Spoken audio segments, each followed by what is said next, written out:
에스더 9장 20절로 28절까지.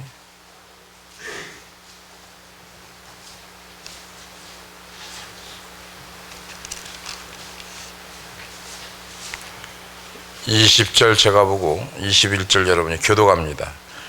모르드게가 이 일을 기록하고 아하수르의 왕의 각 도에 있는 모든 유다인에게 물은 원건하고 글을 보내어 이르기를,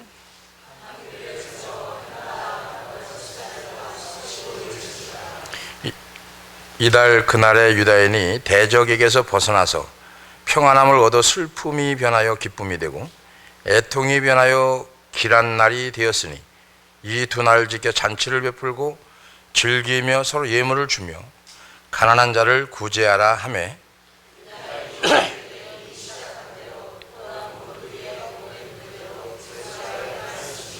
곧 아각 사람 함무다다의 아들 모든 유다인의 대적 하만이 유다인을 진멸하기를 꾀하고 부르곧 제비를 뽑아 저희를 죽이려 멸하여 하였으나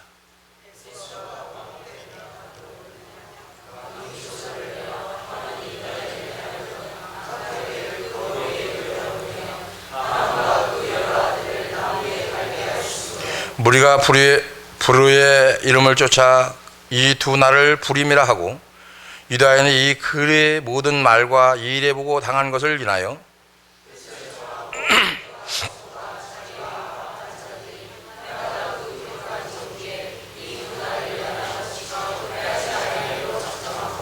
함께합니다.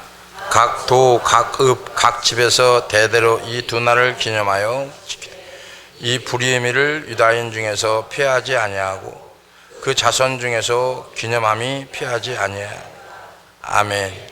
할렐루야. 아멘. 옆에 사람하고 인사합시다. 주님의 이름으로 사랑하고 축복합니다.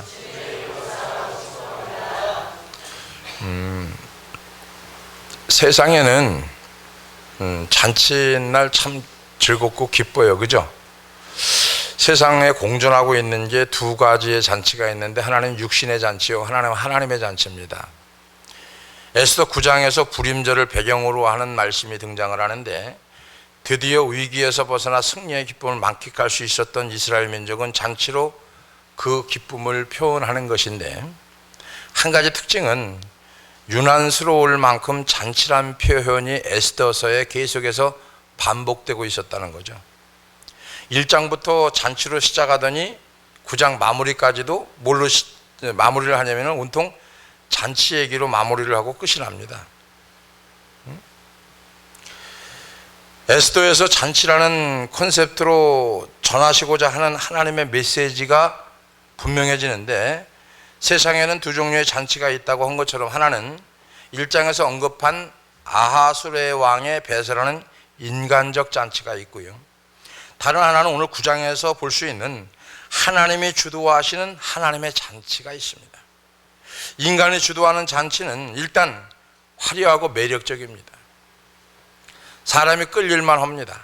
문제는 화려하게 시작한 잔치이지만 그 끝이, 문제는 울분과 분노로 맺어질 수밖에 없다는 것인데, 에스더 전체적인 맥락에서 보면은 하만과 모르드게와 하만의 싸움이라고 볼 수 있는데, 더 구속사적인 면에서 깊이 들어가면은 사단과 하나님, 영적인 일과 육적인 일, 이렇게 바라볼 수 있습니다.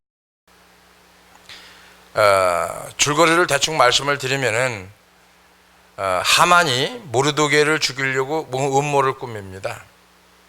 음모를 꾸며서 이제 모르드게와 유다인들을 다 몰살해서 죽이려고 왕 앞에 나가서 모든 것을 다 정리를 하고 이제 도장까지 찍고 정리를 다 해버렸어요. 근데 그 일을 뒤에서 계획한 것이 누구냐면, 쉬운 말로 모르드게, 교회, 모든 걸 헐어버리려고 계획한 게 누구냐면 하만입니다. 근데 하나님은 너무 기가 막힌 게 뭐냐면은, 아하수르의 왕이 잠이 오지 않아서 한 책을 읽다가 모르드게가 자기를 구한 구절을 듣게 됩니다.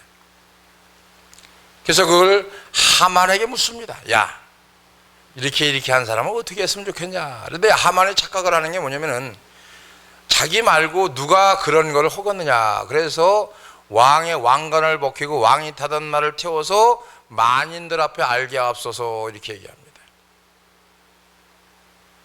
그래서 이 일을 하만이 그렇게 된 것이 아니라 모르드게에게 그 일을 이제 시작을 합니다.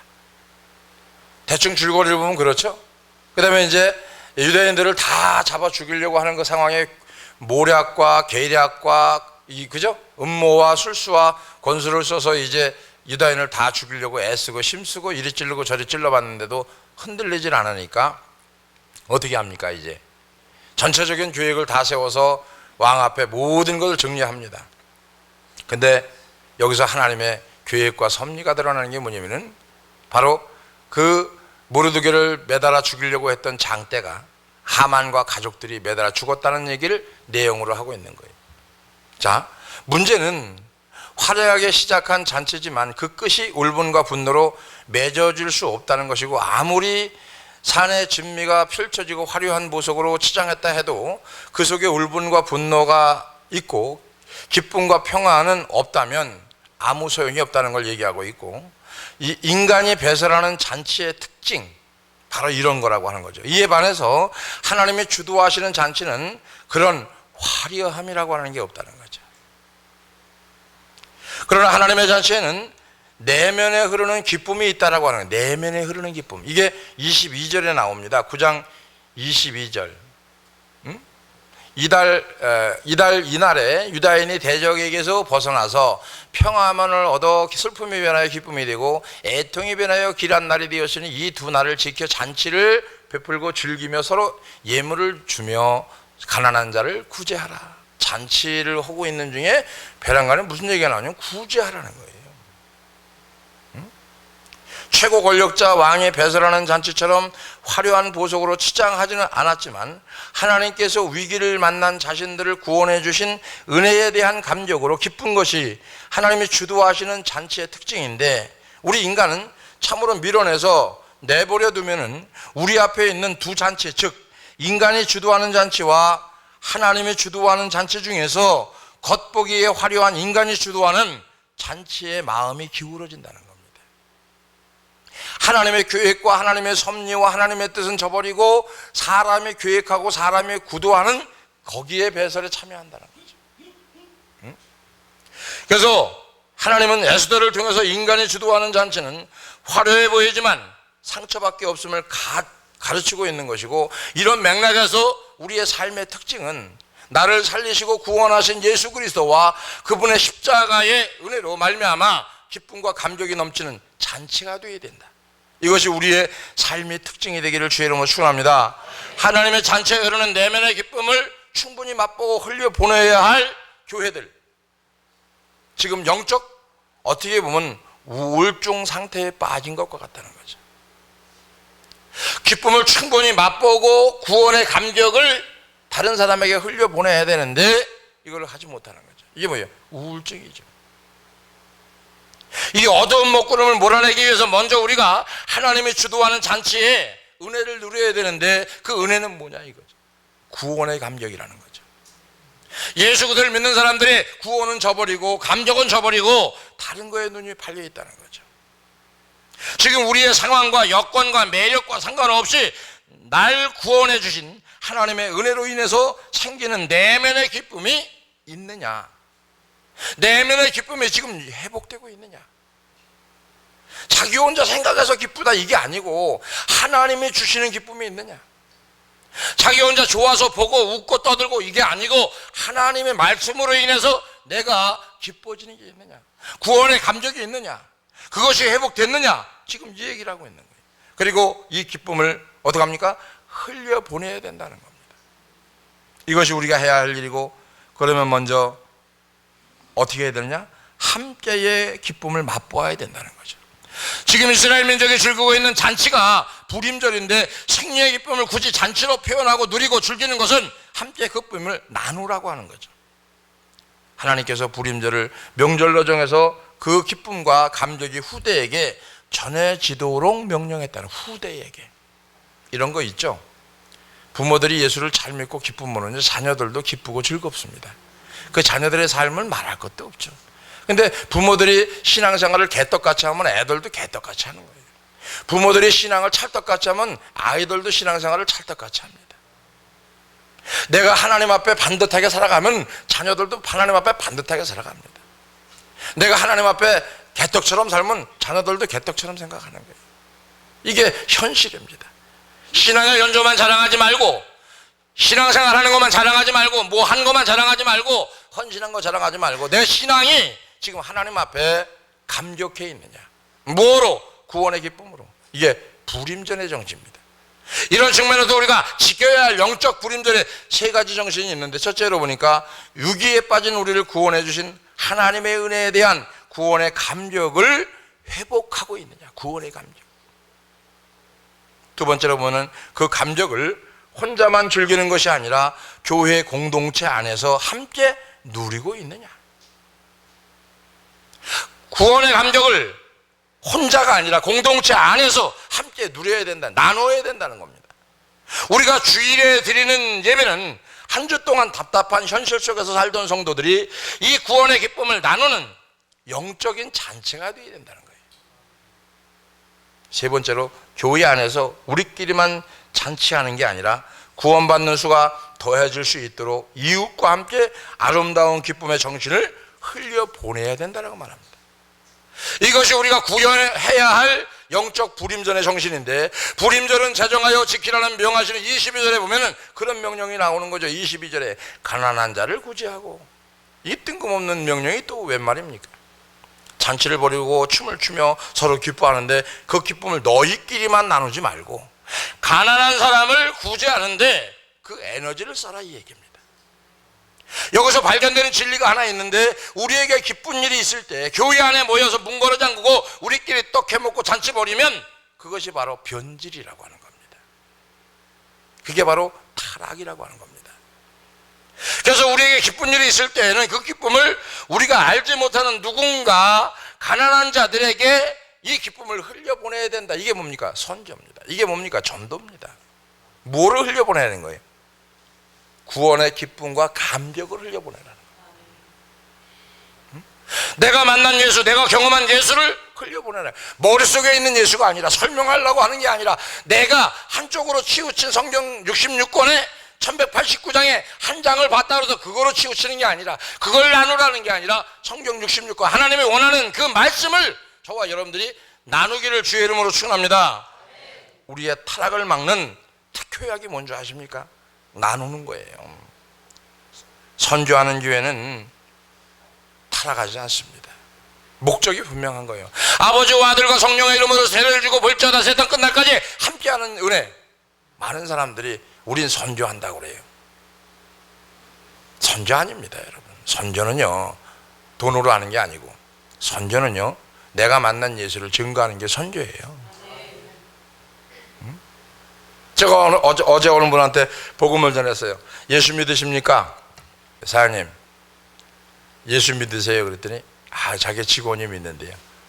직원이 10명이 예수 믿어도 당신은 지옥 가요? 그랬더니 기분 나빠하더라고요. 지옥 간다니까. 근데 내가 아니 코를 뭐라 그래요? 그러니까 코라고 그러죠. 그래. 입을 뭐라 그래요? 입이라고 그러죠. 그 사장님 지옥 가는 걸 지옥 간다는데 기분 나빠요? 네, 이랬어요. 그들이 가만히 듣고 있더니 맞는 얘기잖아요. 그죠? 당신 지옥 가는 거예요. 길이 한 가지 길이 있어. 기가 막힌 길이 있어. 그랬더니 가르쳐 달래요. 그렇게 싸구려가 아니야. 이건 10,000원짜리인데 그건 비싸. 내가 다음에 와서 가르쳐 줄게. 시간 있을 때. 그랬더니 목사님 가르쳐 달라는 거예요. 안 가르쳐 준다니까. 시간 있어? 그랬더니 시간 조금뿐이 없대. 그래 조금뿐이 없어서 한대요. 내가 그거 가르쳐 주려면 한 2시간 있어야 되는데 나는 2시간이 있어. 사장님 2시간 있어? 시간 낼 수 있어? 확실한 거야. 인생이 바뀌는 거야. 장사 그것만 확실하게 들어오면 장사 이까지가 말이 아니야. 쭉 얘기했더니 이게 홀깃한가 봐요. 이거 듣고 싶다는 거예요. 그래서 내가 다음 주에 와서 시간 나면 얘기해 줄게 했더니 언제 오시겠냐는 거예요. 내가 시간 날 때 가면 되죠. 그죠? 그 사람이 궁금해 할까요? 안 궁금해 할까요? 궁금해 하는 거예요. 뭔지 모르는데 그걸 듣고 싶은데 궁금해 하는 거예요. 이게 뭐예요? 전도요. 이 싸구려 복음 마냥 예수 믿으세요. 그냥 내가 경험하지도 못하고 체험하지도 못한 거 예수 믿으면 복 받는데요. 근데 세상적 복으로 보면 지금 전하는 사람보다 그 사람이 더 부자예요. 그럼 그 사람 입장에서는 뭐라고 그럴까요? 너나 잘 믿어, 나는 부자예요. 이렇게 되게. 그게 안 맥히는 거예요. 그게 복음이 아니에요. 부자 되는 게 복음이 아니고, 치료되는 게 복음이 아니고, 내가 예수를 만난 기쁨, 구원의 감격, 이것이 축복이에요. 할렐루야. 그래서 우리가 알아야 되는 게 바로 이겁니다. 선교하는 교회의 목적이 영혼 구원이기 때문에 타락할 수가 없는 거고 변질될 수가 없는 거예요. 우리는 이것을 항상 기억하면서 우리가 자신을 돌아보고 점검해야 되고, 우리는 죄성을 가진 연약하고 미련한 인생이기 때문에 사실 불임절을 지키라고 하면 절기로서는 잘 지키지만 그 정신을 계속 우리 삶 속에 구현해내는 것은 어려운 일이라고 하는 겁니다. 아니나 다를까 예수님이 이 땅에 오실 당시에 유대인들이 명절로서 불임절은 잘 지키고 있었지만 그 정신을 잃어버렸습니다. 그게 요한복음 5장 1절에서 4절에 나오는데, 이 구절을 보면 그 후에 유대인이 명절이 되어, 이 말이 굉장히 의미 있게 다가옵니다. 학자에 따르면 유대인의 명절이라고도 얘기하고 불임절이라고도 하는데 유월절이라고도 해석하기도 하는데, 어느 명절을 보든 간에 여기서 중요한 것은 뭐냐면은 그들이 절기에 합당한 절차를 잘 따랐지만 그 정신은 잃어버렸다는 거예요. 교회의 질서, 교회의 행정, 교회의 어떤 거는 여러분들이 잘 따랐을지 모르지만 예수님이 우리에게 하고자 하는 그 정신을 잃어버렸다는 거예요. 우리 교회가 가져가야 될 게 뭐냐면은 질서 중요합니다. 율법 중요합니다. 지키는 거 중요합니다. 근데 여러분이 잃어버린 게 하나가 있다고 하면은 한 영혼을 긍휼히 여기는 마음이 없다는 거예요. 이게 중요한 게 아니고 저게 중요한 게, 이게 먼저가 아니고 저게 먼저가 아니고 가장 중요한 거는 그 영혼을 긍휼히 여길 줄 알아야 된다는 거예요. 그걸 잃어버리면, 그 정신을 잃어버리면 불임절을 지키는 게 아니에요. 유대인들하고 똑같은 겁니다. 바리새인들하고 서기관들하고 똑같이 변질돼 가고 있는 거예요. 응? 다음 요한복음 5장 5절에서 6절 7절에 그 말이 나오는데, 여기에 뭐냐면 베데스가 38년 된 병자가 나옵니다. 6절 보니까 예수께서 그 누운 것을 보시고 병이 벌써 오랜 줄 아시고 이르시되 내가 낫고자 하느냐. 7절 보니까 병자가 대답하되 주여 물이 동할 때 나를 못에 넣어줄 사람이 없어 내가 가는 동안에 다른 사람이 먼저 내려가나이다. 자, 여기서 7절 보면은 베데스다 목가라는 형식적으로 은혜의 목가라고 얘기하는데, 사람들은 은혜를 사모하는 곳에 모여 있어요 지금. 근데 그때 뭐냐면 유대인의 명절이라는 거예요. 자, 지킬 것은 다 지킨 것 같아요 지금. 본문에 보니까 실장은 들여다보면은 그곳에 은혜가 없어요. 은혜가 7절만 보더라도 은혜가 없는 거예요. 왜 은혜가 없냐면은 병자가 대답하되 주여 물이 동할 때에 나를 못에 넣어줄 사람이 없나이다. 무슨 얘기냐면은 무한 경쟁의 시대에 살고 있는 거예요. 오늘날 교회를 말합니다. 내가 사느냐, 저 사람이 사느냐, 내가 죽느냐, 저 사람이 죽느냐, 이런 경쟁의 공동체로 전락해버린 것이 베데스다 목가의 모습입니다. 이게 오늘날 교회의 모습입니다. 정죄하고 판단하고 원망하고 불평하고, 이게 똑같은 거 아니에요. 병자들만 본다 그러면 나아야 되는데 오늘날 교회의 모습이 바로 이거예요. 우리는 늘 은혜를 이야기하고 감격과 감사를 선포합니다. 그러나 수많은 교회와 성도들이 서로 사랑하냐 이거예요. 안 합니다. 우리 교회만 보더라도 그래요. 서로 협력합니까? 여전도 협력해요? 안 합니다. 긍휼히 여겨요? 긍휼히 안 여깁니다. 응? 무한 경쟁으로 살아가요. 똑같은 거예요. 지금 이 상황이 우리 교회의 모습이에요. 다른 교회는 돌아볼 것도 없고. 응? 협력해요? 안 합니다. 더불어 잘 되는 것이 기뻐하는 모습을 잃어가고 있지는 않는가? 이 사람이 잘 되면 기뻐해야 되고 저 사람이 잘 되면 기뻐해야 되는데 이게 경쟁 대상이 되는 거예요. 교회 성도들끼리. 이게 어떻게 주님이 기뻐하겠습니까? 긍휼히 여기는 마음이라고 하는 조금도 없다라고 하는 거죠. 심지어 예수님께서 38년 된 병자로 지내온 사람을 고쳐주는 놀라운 역사를 베푸셨음에도 불구하고 유대인들이 보인 반응이 어떠세요? 5장 16절에 나옵니다. 그러므로 안식일에 이러한 일을 행하신다 하여 유대인들이 예수를 핍박하게 된지라. 잘못됐다는 거예요. 명절 절기는 잘 지킬지 모르지만 그 명절이나 절기를 지켜야 하는 근본 정신을 잃어버린 당시 유대인들의 모습이 지금 현대 교회의 성도들의 아픈 모습이 아니라고 누가 부인하겠으며, 이 아픈 모습이 큰샘교회의 모습이 아니라고 누가 감히 얘기하겠느냐.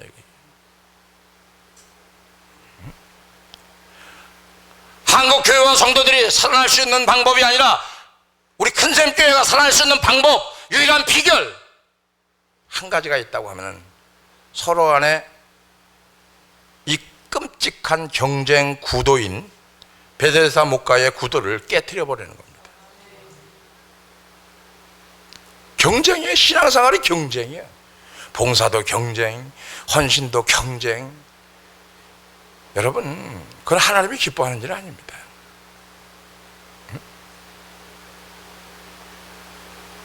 신앙생활은 경쟁이 아니에요. 지금 요한복음 5장 7절에 보면은 여기에 성도들이 긍휼히 여기는 마음이 있어요, 없어요? 없어요. 단면만 보는 거죠. 이거는 설교 많이 했어요, 저도. 근데 깨달음이 오는데, 야, 이게 지금 한국 교회의 모습이다라는 거예요. 목회자들 경쟁 구도예요. 응? 경쟁이에요, 경쟁. 긍휼히 여기는 마음이라고는 눈꼽만큼도 없어요. 교회를 사랑하고 예수님을 사랑한다고 입버릇처럼 얘기하지만 진짜 교회를 사랑하는 긍휼히 마음, 여기는 마음이 없어요. 응? 내가 잘 되기를 바라는 것처럼, 내 병이 낫기를 원하는 것처럼 옆에 있는 병자, 나보다 더 극심하게 고통받는 38년 된 병자 고쳐주기를 바라는 긍휼한 마음이 우선 우리에게 회복되기를 주의 이름으로 축원합니다. 우선 내가 회복되어야 된다는 거예요. 응? 큰샘교회가 회복되는 길은 여전도회가 긍휼히 여기는 마음이 필요한 거예요. 응? 긍휼히 여겨주는 마음. 여기서부터 교회가 회복되어 가는 겁니다. 불임절의 정신이 살아나기를 원하고 그 정신을 유지하기 원한다고 하면은 선절해야 될 두 가지가 있는데, 첫 번째는 그 정신을 이어가기 위해서 마음에 기념비를 세워야 된다는 겁니다. 마음의 영적인 불임절을 회복하는 그리스도인이 되어지기를 주의 이름으로 축원합니다. 그 불임절이 뭐라고 그랬어요? 구원의 기쁨, 감격. 이게 불임절이에요. 그 정신을 잃어버리고 다른 거 아무리 잘해도 소용이 없다는 거예요. 여러분 속에, 여러분 안에, 여러분 가정에, 교회에 이 구원의 기쁨과 감격이 먼저 살아나기를 주의 이름으로 축원합니다. 복음으로 인해서 구원의 기쁨이 늘 우리 안에 요동쳐 가야 된다는 거죠. 우리 안에 구원의 기쁨이 요동치게 되면은 어떻게 됩니까? 전할 수밖에 없어요. 이게 터져 나올 수밖에 없거든. 응? 그래서 성도 간의 기쁨을 함께 나눌 뿐 아니라 그 은혜의 기쁨을 어디 갑니까? 이웃들에게 나눠주면서 굳이 하는 쪽으로 흘려보내는 불임절의 정신이 살아나기를 주의 이름으로 축원합니다. 그러기 위해서 우리 마음에 기념비를 세워야 되는데, 여호수아 4장에 보니까 에스더서와 비슷하게 기쁨과 감격으로 가득 찬 이스라엘 백성의 모습이 나오는데, 40년 동안 광야에서 방황하다 이제 막 요단강을 건너 가나안에 도달을 했어요. 그 감격이 진짜 너무 아니에요. 가슴이 터질 것 같았을 것인데 드디어 적과 꿀이 흐르는 가나안 땅에 도달했다고 기쁨의 눈물을 흘리고 있는 상황에서 하나님께서 이스라엘 백성이 구원받은 기쁨을 노래할 때 불임절을 제정하도록 하신 것과 동일한 명령을 내리는데, 그게 뭐냐면 여호수아 4장 1절, 2절, 3절에 나옵니다. 온 백성이 요단 건너를 마침에 여호와께서 여호수아에게 일러 가라사대 백성의 매 지파에 한 사람씩 12사람을 택하고 그들에게 명하여 이르기를 요단 가운데 제사장들의 발이 굳게 선 그곳에 돌 12를 취하고 그것을 가져다가 오늘 밤 너희의 유숙할 그곳에 두라. 무슨 얘기입니까? 자, 그 위에 말씀을 보면은 4장 6절 7절에 보니까 이것이 너희 중에 표징이 되리라. 후일에 너희 자손이 물어가로되 그 돌들은 무슨 뜻이뇨? 이렇게 하면은 내가 이 구원의 기쁨과 감격을 위해서 세운 증편이라, 표징이니라. 할렐루야. 하나님 왜 요단을 건너 목적지인 가나안에 도달해서 기뻐하는 그들에게 기념비를 세우라고 했을까? 무슨 얘기입니까? 지금의 감격을 잃어버리지 말라 이거예요. 여러분, 지금의 감격, 그러니까 계시록에도 첫사랑을 잃어버리지 말라는 거예요. 처음 예수 믿었을 때, 예수님을 만났을 때, 내가 경험하고 체험했을 때 이거 감격 잃어버리지 말고 살아가라는 거예요. 그리고 이스라엘 백성이 요단강을 자력으로 건넌 게 아니라 전적인 하나님의 은혜로 건넜다는 사실을 잊지 말라는 겁니다. 여기 보면 두 종류의 기념비가 나오는데 사무엘상에 두 종류의 기념비가 등장하는 하나는 사무엘상 7장에 나오는 것인데 사무엘이 블레셋의 침공을 물리친 직후에 하나님의 은혜에 감사하면서 세운 기념비입니다. 7장 12절에 사무엘상 7장 12절에 사무엘이 돌을 취하여 미스바의 센 사이에 세워 가로되 여호와께서 여기까지 우리를 도우셨다 하고 이름을 에베네셀이라 하니라. 할렐루야. 이거를 잊지 말라는 거예요. 이 정신을 잊지 말라는 거예요. 내가 구원받은 거, 이 감격, 이것만 잃어버리지 않으면 여러분 교회에 여러분 이것만 잃어버리지 않으면 그 사람이 어떤 잘못을 하더라도 다 국률이 여기게 된다니까. 따지고 깨고 부수고 이게 안 돼요. 응? 여기까지 인도하신 하나님의 은혜에 감사하는 에베네셀의 기념비로 여호수아 4장에 나오는 기념비와 똑같은 정신으로 세워진 기념비인데, 그런가 하면은 또 다른 종류의 기념비가 하나 나옵니다. 사무엘상 15장 12절에 보니까 사무엘이 사울을 만나려고 아침에 일찍 일어났더니 혹이 사무엘에게 고하여 가로되 사울이 갈멜리로 자기를 위하여 기념비를 세우고 돌이켜 행하여 길갈로 내려갔다 하는지라. 이게 무슨 기념비입니까? 아말렉과의 전투에도 승리한 사울이 세운 기념비는 사무엘이 세운 것과는 차원이 다른 거죠. 그는 자기를 위한 기념비를 세운 거죠. 왜 사울은 자기를 위한 기념비를 세웠을까? 백성들이 자꾸 칭찬을 하니까. 칭찬을 들으니까 사울이 자기를 위한 기념비를 세웠어요. 우리 삶 가운데 시시때때로 주시는 하나님 아버지의 은혜와 사랑과 칭찬이 있습니다. 근데 세상에 듣는 칭찬이 있기 때문에 자기 자신의 스스로 기념비를 세워나가는 거예요. 우리 교회도 있어요.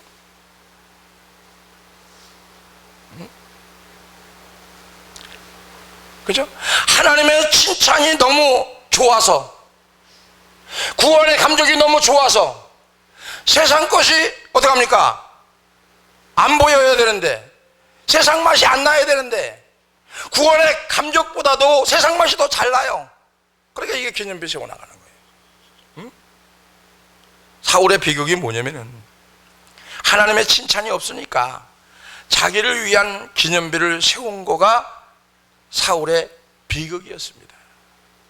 사울의 기념비는 허망한 건데 우리 또한 우리 속에서 나에게 어떤 기념비를 세우고 있는지 하나님 앞에 한번 진지하게 뒤돌아봐야 돼요. 내 직분을 가지고 기념비를 세우고 있느냐? 내가 가지고 있는 어떤 걸 가지고 하나님의 칭찬을 듣기보다는, 구원의 감격보다는, 구원의 즐거움보다는, 내가 만난 예수보다는 내가 가지고 있는 이 직분 때문에 내 스스로 기념비를 세우고 있지 않느냐? 이렇게 하고 있습니다.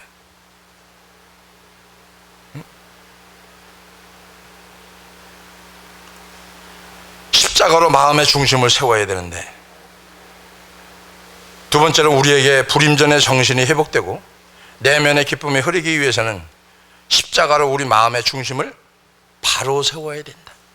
십자가로 마음의 중심을 바로 세우라는 것은 처음 만난 예수, 내가 만난 예수 감격, 이거 잃어버리지 말라는 거예요.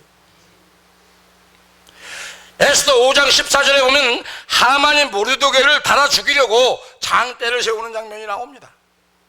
그런데 모르드게를 죽이려고 세운 그 장대에 결국 하만 자신이 매달려 죽게 됩니다. 왜 매달려 죽게 됐을까요? 하만이 자기 죄 때문에 자기가 장대에 매달아 죽게 된 거예요. 이거를 구속사적인 측면에 보면은 십자가를 예표합니다. 영적으로 보면 구약에서 계속되고 있는 원수 아말렉과의 싸움의 연장인데, 그렇기 때문에 하만은 인간의 악을 상징한다고 볼 수 있는데, 인간의 악을 상징하는 하만이 장대에 매달려 죽었습니다. 이런 의미에서 이것은 신약의 십자가를 예표하기도 합니다. 장대는 여기 외에도 구약 성경에 몇 군데 더 등장을 합니다. 출애굽기 17장에 보면은 이스라엘이 아말렉과 전쟁을 벌이는데 이스라엘이 아말렉을 무찌른 후에 제단을 쌓습니다. 출애굽기 17장 15절 16절에 보니까 여기 나오는 니시라는 단어가 있는데, 니시라고 하는 단어는 장대 혹은 깃발이라는 뜻을 가지고 있어요. 고대 전쟁에서 깃발은 군대를 모으는 신호였습니다. 또 한 가지는 깃발은 승리의 신호로 여겨졌습니다. 깃발을 세우면 승리하는 거예요. 자, 그런가 하면 민수기 21장에도 장대가 나옵니다. 이스라엘 백성들이 불뱀에 물려 죽어가고 있을 때 하나님께서 그들을 위해 어떤 조치를 취해줬냐면은 21장 8절 9절에 보니까 이 구절에서 나오는 장대의 원어가 뭐냐면은 닛이라고 나옵니다. 닛. 장대가 의미하는 바가 뭡니까? 예수님은 이 눕뱀 사건을 신약으로 끌고 왔어요. 신약으로. 요한복음 3장 14절 15절에 얘기해 줍니다. 모세가 광야에서 뱀을 든 것 같이 인자도 들려야 하리니 15절 이는 저를 믿는 자마다 영생을 얻게 하리 하십니다. 할렐루야. 이런 맥락에서 볼 때 에스더 9장에서 나오는 장대는 십자가를 상징하는 거예요. 하만은 자기 죄 때문에 장대에 매달려 죽어버린 거예요. 그 인간이 음모를 꾸미던 계략을 꾸미던 그 죄 때문에 지발등 지가 죽어버리는 거예요. 이거를 우리 표현에서 본다면 저주받는다, 심판받는다, 징계받는다, 고난받는다 이렇게 얘기하는 거예요. 이 사건을 통해서 하나님의 공의, 하나님의 정의가 반드시 실현되고 있다는 것을 보여줍니다. 할렐루야. 신약에 와서 예수 그리스도가 우리 죄를 대신해서 장대에 매달렸어요. 주님이 장대에 매달려 돌아가신 일은 하나님의 정의와 하나님의 사랑인 동시에 이거를 구현해내는 사건이라고 하는 거죠. 우리 내면에 이 십자가가 회복되기를 주의 이름으로 축원합니다. 그래서 하나님의 정의와 하나님의 공의를 살려내는 인생, 사랑도 살려내는 인생, 이렇게 되려면 긍휼히 여기는 마음이 돼야 된다. 우리 교회 여전도가 이게 없어요. 긍휼히 여기는 마음이 없어요. 법은 잘 알아요. 규례와 윤리와 법도 잘 알아요. 은혜가 없어요. 은혜 속에 긍휼이 없어요. 그 하나님의 은총을 받지 못합니다. 은총을 받지 못하니까 삶이 변화되는 게 아니라 변질돼 갑니다. 우리 안에 불임절의 정신이 회복되기를 주의 이름으로 축원합니다. 우리 모두에게 영적인 불임절의 정신이 살아나야 돼요. 이 땅을 사는 동안에 하나님 베푸시는 진정한 잔치가 무엇인지를 알아야 돼요. 이 땅을 사는 동안에 하나님이 나에게 주시는 잔치가 무엇인지 거기에 동참하기를 주의 이름으로 축원합니다. 그 잔치는 바로 나를 구원해 주신 기쁨입니다. 그 기쁨을 마음껏 누리고 맛보아하는 신앙생활이 여러분이 되어지기를 주의 이름으로 축원합니다. 기도합니다. 고맙고 은혜로우신 아버지 하나님 감사합니다. 말씀을 통하여 영적 불임절의 정신이 되살아나기를 원하오며 이 영적 불임절의 정신이 살아나서 하나님 위에서 사는 삶이 되게 부족함이 없도록 인도하여 주시고, 아버지 큰샘교회가 나갈 방향과 목표를 가지고 나갈 수 있도록 인도하여 주시고, 마지막 때에 하나님의 마음을 시원케 드리며 하나님께서 인정받는 교회와 성도들 될 수 있도록 인도하시고 역사하여 주시옵소서. 그래서 하나님 바라고 원하는 삶을 살기에 부족함이 없도록 인도하여 주시고, 남을 생각하는 것이 아니라 내가 만난 예수, 내가 만난 기쁨을 가지고 구원의 감정을 가지고 아버지 이웃에게 전달해 나갈 수 있는 귀한 사명 감당할 수 있도록 인도하여 주시고 역사하여 주시옵소서. 그것을 위해서 하나님께서 큰 샘교를 만사전을 택하여 지명하여 이곳에 세우셨사오니 이곳에 하나님의 온전한 통로가 되어서 아버지 각 나라로 퍼져나가서 구원의 구원받는 수가 날마다 되어줄 수 있도록 인도하시고 역사하여 주시옵소서. 그래서 하나님이 원하는 삶이 무엇인지를 깨달아 알게 하여 주시고, 그래서 가정이 변화되게 하여 주시고, 가정이 변화되기 전에 내가 먼저 변화되어지는 삶을 살기에 부족함이 없도록 인도해 주시옵소서. 남들이 뭐라고 하든 손가락질하든 욕을 하든 아버지 정죄하고 판단하든 하나님이 보시기에 말씀대로 살아가고 있는 사랑하는 큰스님교회 성도들의 머리머리 위에 기름 부어주시고 하나님께서 행하여지는 모든 것들이 이루어질 수 있는 큰 축복을 허락하여 주시옵소서. 그리고 마지막 마음을 선처드릴 수 있는 부족하고 연약한 종 되게 하여 주시며 날마다 책직으로 강건하게 하여 주시며 그 말씀을 들을 때마다 주의 말씀으로 듣게 하여 주시고 환정 속 나타나는 모든 일들이 주의 영광을 바라보고 나갈 수 있는 귀한 음성이 들려줄 수 있도록 인도해 주시옵소서. 감사 영광 올리며 예수님의 거룩하신 이름으로 축복하며 기도하옵나이다. 아멘.